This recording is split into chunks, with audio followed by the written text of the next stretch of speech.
আসসালামু আলাইকুম রহমতুল্লাহি বারাকাতু। যে সমস্ত ভাই বোনেরা আমাদের চ্যানেলটি দেখেন সবাইকে আসলে শুক্রিয়া যে আপনারা সব ভালো আছেন। আলহামদুলিল্লাহ আমরাও ভালো আছি আপনাদের দোয়ায়। সবাইকে বলবো যে সমস্ত ভাই বোনেরা একটু কোরআন তেলাওয়াত করতে পারেন, আসুন। আমাদেরকে আল্লাহ ভালো রেখেছে, সুস্থ রেখেছে, আমাদের বাড়ি ঘর টাকা পয়সার জানমালের ক্ষতি হয় নাই, সেই শুক্রিয়া দেন। 2 রাকাত নামাজ পড়ব এবং কমসে কম সবাই একটি কোরআন খতম করবো। আল্লাহ আপনি আমাদেরকে আবার জান দিয়ে দিয়েছেন। দেখেন তুরস্কে একটা ভূমিকম্প হয়েছিল, কত মানুষ ঘুমন্ত অবস্থায় মারা গেছেন।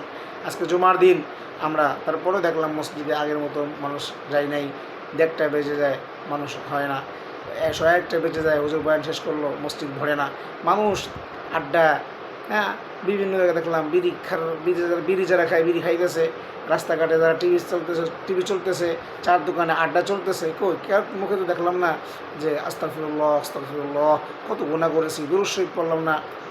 তো আসলে আমাদের দুরূদ বেশি বেশি পড়া, যেখানে থাকবো জিকিরে ফিকিরে থাকবো। আল্লাহ আপনি আমাদের জান মালের হেফাজত করেছেন, আসলে আপনি বড় দয়ালু, আপনি আমাদের জন্য অনেক দয়ালু। দেখেন আজকে যদি আমাদের বাড়িটাকে এমনি যদি ধাক্কা দিয়ে বা কেরেন দিয়ে নাড়িয়ে দিত, তাহলে আপনি কি করতেন? মামলা করতেন, নাহলে বংশীয় জোর খাটিয়ে তাকে মারতে চাইতেন। কিন্তু আল্লাহ এমন একজন সত্তা, হ্যাঁ, তিনি এমনভাবে দেশটাকে নাড়িয়ে দিয়েছেন, কোনো আক্ষেপ নাই, কোনো অভিযোগের সুযোগ নাই। তো আসুন, এখান থেকে আল্লাহ শিক্ষা দেয় যে বান্দা তুমি বাংলা জাতি সোজা কথায় ঘি ওঠে না, আঙ্গুল ব্যাকা করতে হয়। তো আল্লাহটা ব্যাকা করলো যে দেখি আমার বান্দা একটু পরিবর্তন হয় কিনা। কই পরিবর্তন হবে না? আমি কি দেখলাম না কারোর মধ্যে একটু অনুশোচনা, আখলাক, নরম তবিয়ত না, হাসি তামাশা চলতেছে, বেপদ্দা চলতেছে, সালাম দিতে চায় না, সালাম নিতেও চায় না।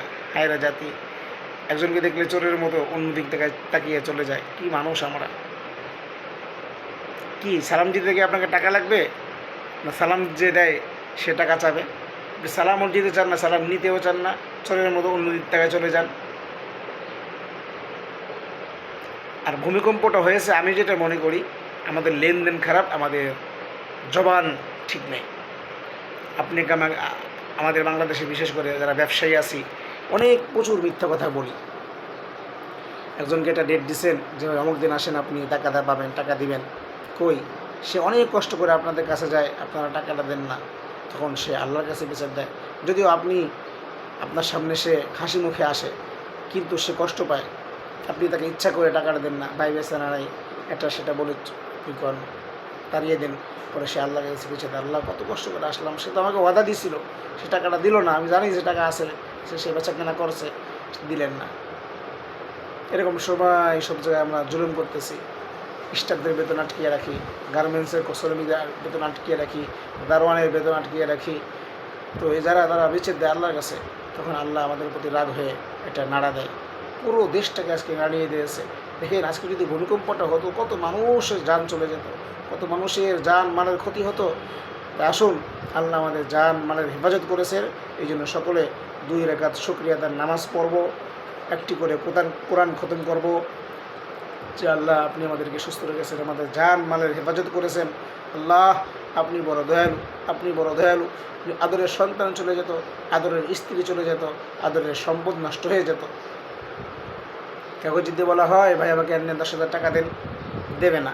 কিন্তু একটা বিল্ডিং যদি আল্লাহ ভূমিকম্প দিয়ে ঘুরিয়ে যেত, তার কোটি কোটি টাকা নষ্ট হতো। আরে ভাই 10,000 টাকা না, আপনি কিছু কিছু টাকা দান করেন, আল্লাহ রাস্তায় খরচ করেন, 10 জনকে দাওয়াত দিয়ে খাওয়ান যে আমার বাড়িটা আল্লাহ সংরক্ষিত রেখেছেন, আমার সম্পদকে সংরক্ষিত রেখেছেন। সেটা না করে কি করব? যা তাই। তো বাংলাদেশের জন্য কি বলবো আর, বাংলাদেশের জন্য আল্লাহই যথেষ্ট। আল্লাহর যখন হুকুম হবে তখন সবাইরে কী করবে আল্লাহ জানে। আল্লাহ যেন আমাদের বাংলাদেশের মানুষকে হিদায়াত নসিব করেন, আমাদের চরিত্রটাকে আল্লাহ যেন পরিবর্তন করে দেন, এটাই বলবো। আমাদের লেনদেন খারাপ, আমাদের জবানে মিথ্যা মিথ্যা মিথ্যা, যার কারণে আজকে আমাদের প্রতি আল্লাহ রাগ। শুধু আমাদের লেনদেনটাই যদি ভালো হতো, তাহলে বাংলাদেশটা অনেক দূর এগিয়ে যেত। মানুষের লেনদেন প্রচণ্ড রকমের খারাপ। তাই আসুন আমাদের লেনদেনকে ভালো করি, আমাদের চরিত্রকে ভালো করি, আমাদের জবানের হেফাজত করি, নজরের হেফাজত করি, তাহলেই বাংলাদেশটা না সারা বিশ্বটাই পাপ মুক্ত থাকবে ইনশাল্লাহ। সবাই দোয়া করব। আসসালামু আলাইকুম রহমতুল্লাহ।